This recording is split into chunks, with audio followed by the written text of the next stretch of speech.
చేర్యాల దగ్గర సిద్దిపేట దగ్గర నేను అక్కడ 80 అక్కడే ఉన్నాను. 80 తర్వాత మాకు ఆరోగ్య పరిస్థితి కూడా వ్యవసాయం బాగలేకుండే. అయితే మా అమ్మగారు ఏం చేసింది, హైదరాబాద్ పంపించి ఆరోగ్యం చూపెట్టి ఇక్కడ పలానా గుడి చూసుకోమని చెప్పింది. 85లో ట్యాంక్ బండ్ వెంకటేశ్వర జగదీష్ మందిలో పనిచేసిన. అక్కడ 13 సంవత్సరాలు పనిచేసిన తర్వాత డాక్టర్ ఎంజయ్య గారు నాకు పరిచయమే. వారు అప్పటి నుంచి ఈ కాలనీ మొత్తం ఏ పూజలైనా వారు అప్పచెప్పేది. అయితే 96లో ఈ గుడి స్థాపన ఎట్లయిందంటే, ఇక్కడ సాయిబాబా గుడి కట్టాలని ఒక ఆశయం ఉండే. అయితే ఆయన భారీ ప్రాపర్ ఒంగోలులో డాక్టర్ పనిచేసి, అయితే అక్కడ పనిచేసిన తర్వాత రాజశేఖర్ రెడ్డి ముఖ్యమంత్రి, ఆయన చేసిన ఇక్కడ ఉంటే కాదు హైదరాబాద్లో నీకు అన్ని విషయాల సౌకర్యాలు చేస్తాను చెప్పి తప్పని ఆయన వచ్చి ఆ రాజశేఖర్ అప్పుడు 5 సంవత్సరాలు ప్రతిష్ట అయిన తర్వాత నువ్వు మంచిగా పనిచేసిన సాయిబాబా గుడిలో వారి యొక్క ఆశయం బాగుంది కనుక నీకు టీటీడీ దేవంలో చైర్మన్ పదవిస్తాన్ని ఇప్పించింది ఆయన ముఖ్యమంత్రి. ఆయన అక్కడ వండుకుంటా అక్కడి నుంచి ఇక్కడ ఆలతైన టైంలో చూసండి అందరు భక్తులను చూసాయి ఉంటుడు. ఆ కొన్ని రోజుల తర్వాత ఆయనకు కూడా కొన్ని రోజులు ఏమైందంటే ఆరోగ్యం బాగలేక అమెరికా పోయాడు. అమెరికా కూడా చూసుకొని మళ్ళీ టీటీడీలో ఉండి అక్కడి నుంచి ప్రతిరోజు భక్తులను చూసుకుంటా ఈ యొక్క పూజలను చూసుకుంటా చేశాను. ఇట్లా ఉంటుందిగా కొన్ని రోజులు నేను ఇక్కడ 31 సంవత్సరాలు పనిచేసాను. ఆయన చేసిన తర్వాత ఈ మధ్యన ఆరోగ్యం బాగాలేక ఆ ఇబ్బందితో ప్రతి బేస్తారం వస్తుంది. చాలా మంచిగా ఈ గుడికి వచ్చిన వాళ్ళందరూ ఏ పని అయినా చక్కగా అవుతుంది. మనసు నాకు ఒకటి ఏంటంటే, ఇక్కడ రాకపోతే వెంకటగిరి రాకపోతే నేను 10 ఏళ్ళు రాలేదు. రాకపోతే ఆయన ఏమన్నా అంటే, నీకు పైసలే కావన్నా నా దర్శనానికి రోజు రావా అని కలరు చెప్పి అప్పటి నుంచి 15 రోజులు ఇంట్లో అటు కథలు కూడా చేసింది.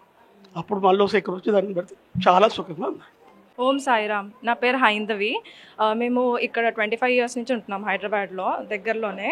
సో ఎప్పుడు మేము ఎవ్రీ థర్స్డే వచ్చేవాళ్ళం అనమాట ఈ టెంపుల్కి. అంజయ్ అంకుల్ మాకు బాబా లాగానే ఎప్పుడు వచ్చినా కానీ వారి బ్లెస్సింగ్స్ మాకు ఎప్పుడు ఉండేది. ఏ అచీవ్మెంట్ చేసినా కానీ ఎప్పుడు నా వెనకాల ఉండి పుష్ చేస్తూ ఉండేవాళ్ళు.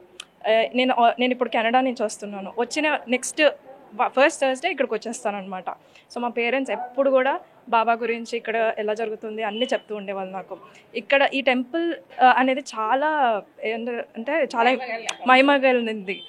ఎప్పుడు కూడా మేము ఇక్కడికి వచ్చినా కానీ మాకు అదొక మిరాకిల్ లాగా అనిపిస్తుంది. ఇక్కడికి బయటకు వెళ్ళిన తర్వాత మాకు ఏదో ఒక మిరాకిల్ జరుగుతుంటాయి అనమాట.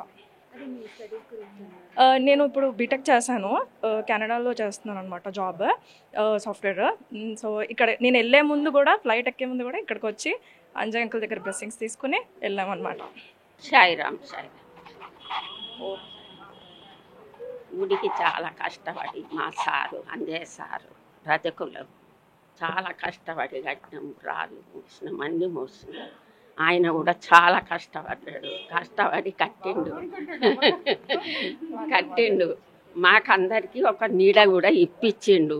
ఇప్పుడు ఆయన భక్తిలోనే నడుస్తున్నాం మేము. అంతే కదా. నమస్కారం మీ అందరికీ.